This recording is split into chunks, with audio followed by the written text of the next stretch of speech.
Good afternoon, Packers fans. Aaron Nagler here with your Packers Daily Chat, coming to you live on the Cheesehead TV social channels. It is Monday, the day after an embarrassing 40-33 loss by the Green Bay Packers in Philadelphia to the Eagles, getting run all over to the tune of 363 yards. That's right.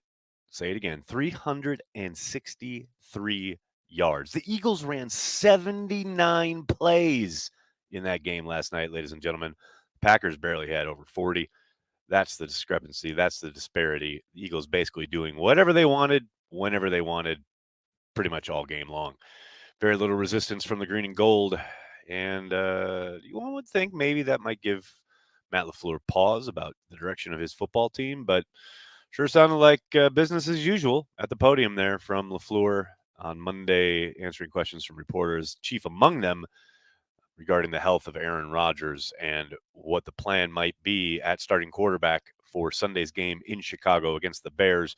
All indications would suggest that if Aaron is good, right as rain, scans come back negative, he's going to be good to go and he'll be starting that game on Sunday.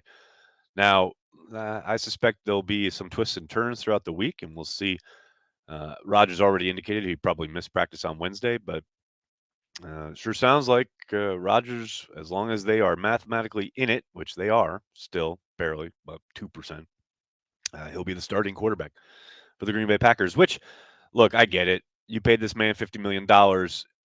There is pride at stake. There is a professionalism about this whole situation where the man is paid to try to help win football games. And as long as they are still capable of possibly, even in a alternate universe, an ability to make a playoff run still lies in front of them, the man wants to play. And I get that. And I understand coach wanting to let him play and saying that, you know, running Aaron Rodgers out there is the thing he thinks gives them the best chance to win a football game. I completely understand it. It's frustrating because I really want to see some more Jordan Love because I thought Jordan acquitted himself quite well in a very limited amount of snaps there towards the end of the game. Obviously, when Rodgers left with that injured rib, and I know it was reported as an oblique injury, but it is indeed a rib injury. Uh, I thought Jordan held up pretty damn well. So we'll see how the week plays out and what is to come of Mr. Aaron Rodgers and Mr. Jordan Love. Jeff Ness, thanks for the super chat. After seeing 33-28 Love and Watson last night, I see a bright future if we can shore up the lines on both sides of the ball. Yeah, I mean, I actually thought the offensive line played pretty damn well outside of a couple real obvious brain farts from Josh Myers and some missed blocks. But for the most part, I thought they held up well. Clearly, Yash had a blown block on one of the sacks, and he had the false start penalty. But overall, I thought he played a pretty damn good game as well. You flip it over to the defensive side of the ball, yeah, that's a problem. I think TJ Slayton played a pretty damn good game, but outside of that, I don't think anyone really acquitted themselves too admirably as far as a defensive line goes. Dale, good evening from London. Good evening from New York. I hope you're well, sir. Culture Barbarian. Thanks for the super chat. We shouldn't be surprised with his defense under Bargain Bin Barry. He is who he thought he was. I will continue to call him this name. Bargain Bin Barry. That's a moniker right there. No doubt about it. Ron's got it right. Yesterday is behind us. It's Bears week. Let's go, people. Let's go.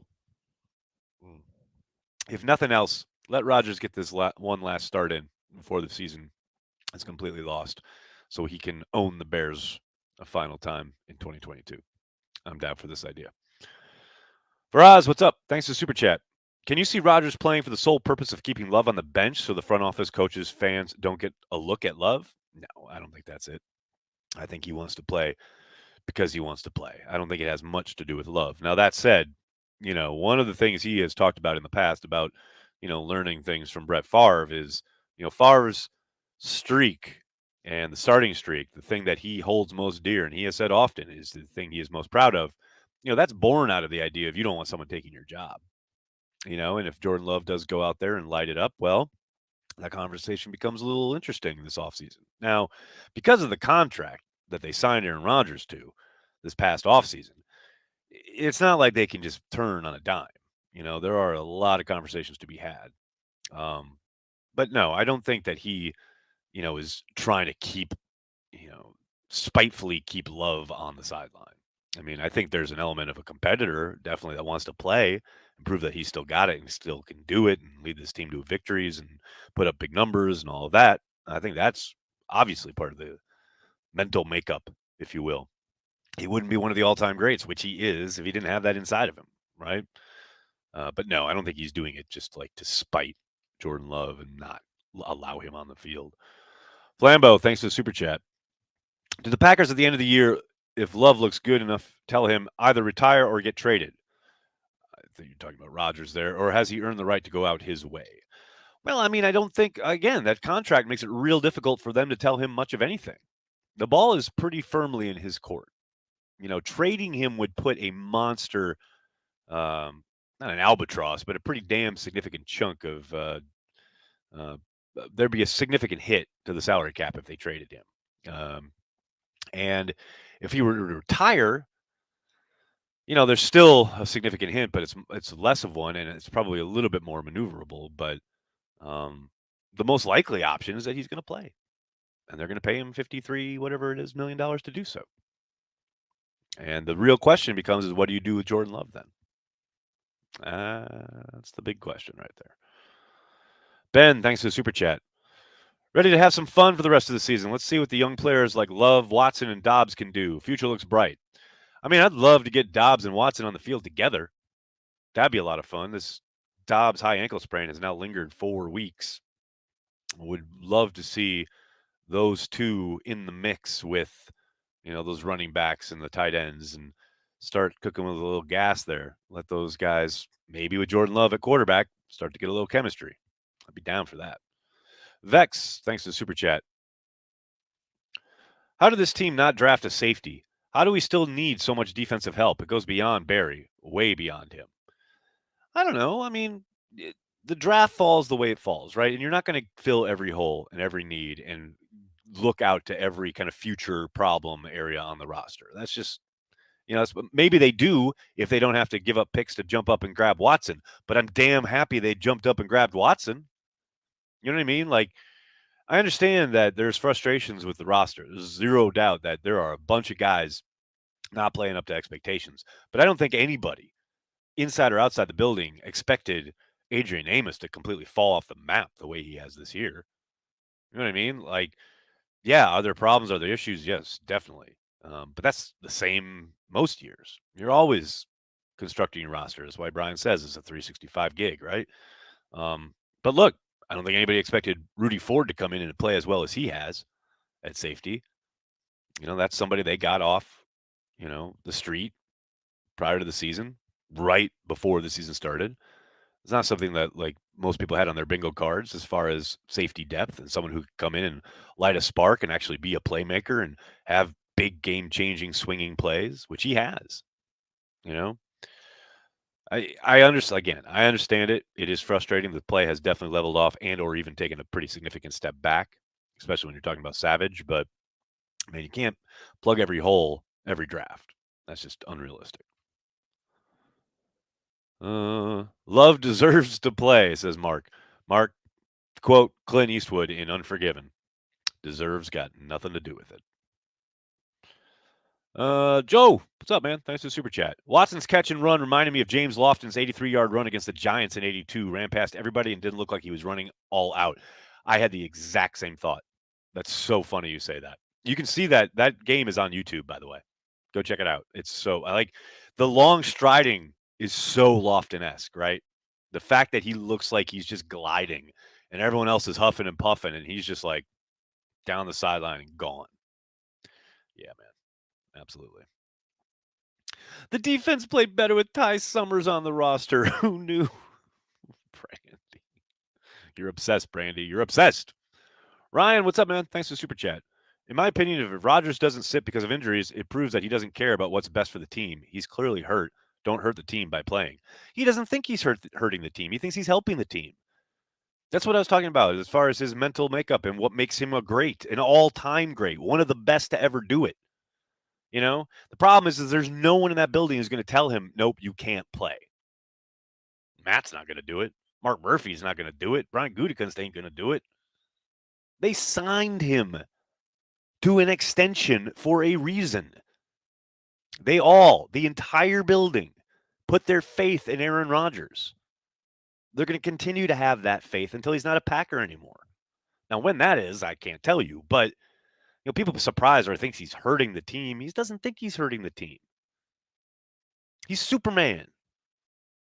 He's Michael Jordan at the height of his powers in his mind at all times.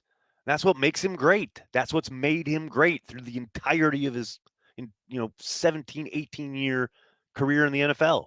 Hell, even before that in college. It's just a different mental makeup. You and I, we don't understand it. It's frustrating from the outside because I agree with you. Yeah, they should definitely play Love.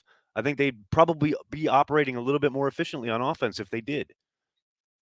But you can't sit there and tell me that Jordan Love can do what Aaron Rodgers does on occasion still when he breaks the pocket and finds Aaron Jones for that touchdown. You know what I mean? Like, as long as he can still do that, he's going to want to play. And I understand it. Again, he's a great. It's real hard to tell a great to sit down. It's real hard. Because wanting to be out there is what makes them great. Can they trade Rodgers with that contract? Mark, who's going to want it? I mean, can they? Sure. But you got to find a partner, and who's going to want that contract? Now, could they do some kind of or could he agree to some kind of restructure to the team, whatever team he would hypothetically be traded to? Sure. But, man, he's going to, take a significant pay cut for his new team that he's going to play for maybe a year? I doubt it. Like somebody would have to take on a $53 million contract with a pretty damn significant cap hit.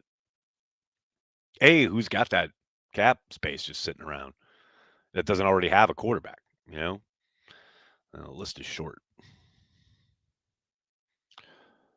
Christo, one of the things I appreciate most about Love so far is his poise. I agree. I thought he looked so calm and collected and just operating at a high level without a lot of fluster, especially given the fact that they were down 2 scores and they needed to drive, stay in the game, and he promptly, definitely delivered there. I will say the one kind of caveat there is clearly Philadelphia is playing a certain style of defense there once he comes into the game, right? They're up 2 scores at the fourth quarter. They know the time is their ally. They don't need to pressure him. So he's not under a lot of stress. He's not under a lot of, heavy pressure like we saw against Kansas City last year, which is something he's talked about, like needing to be better in that area, obviously. But he was allowed to operate for the most part in rhythm. Now, does that change if he has to start? Teams have a week of game planning. They're, able to send a little bit more or willing to send a little bit more pressure after him. That's the next step, right? But to your point, yeah, I thought he was extremely poised and delivered the ball on time and read things correctly post snap. That's the other thing. That throw to Jones up the right sideline that got up on Jones, I think, a little quicker than Jones was expecting, and he drops it, but that's a phenomenal read and throw. And I thought he had a couple of those where he did a really nice job of recognizing what the Eagles were doing post snap and getting the ball out of his hands quickly and to his playmakers, let him operate, move the football. Thought he did really well in that regard. Uncultured, thanks to the super chat. Another bright spot, we found a returner who isn't afraid to run. He's all gas, no effing brakes. Man, I love him. But why the did it take until like 2 weeks ago to finally put him back there? You're telling me they've had this guy on the roster since the spring, and they still let Amari Rodgers go out there and return punts after London? Are you fucking kidding me? That's a blemish for this coaching staff. That is just bad news, man.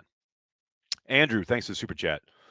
Best sequence of football all year, in my opinion, was the touchdown after the interception into back-to-back stops into another touchdown. We showed so much fight there. Go Pack. It was great. Loved it.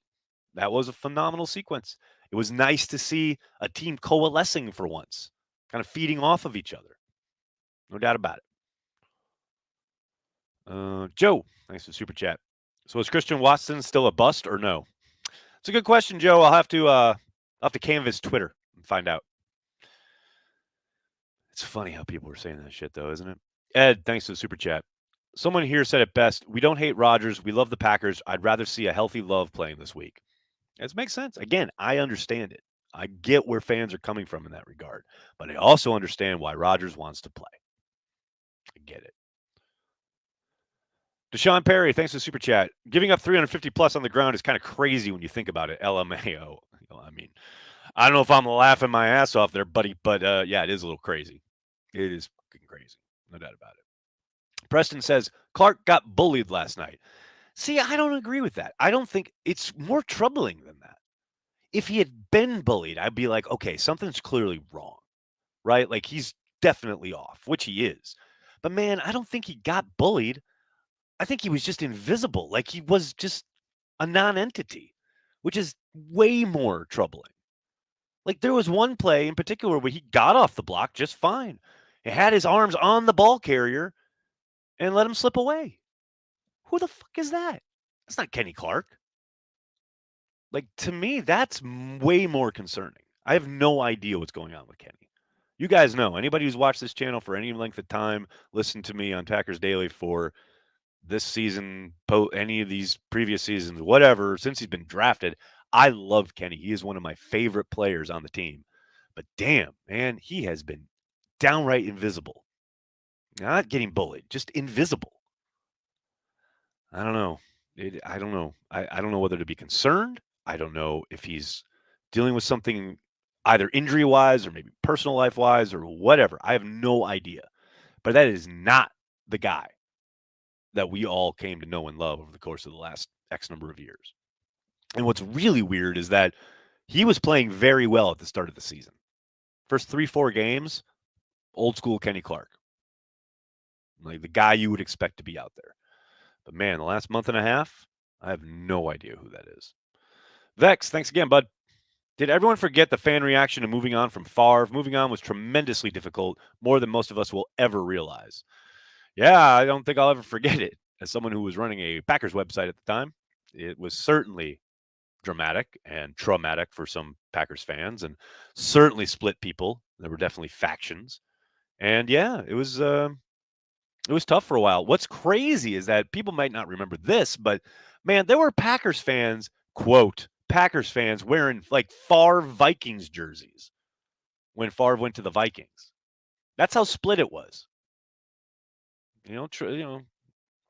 Don't ever forget, like that shit was real.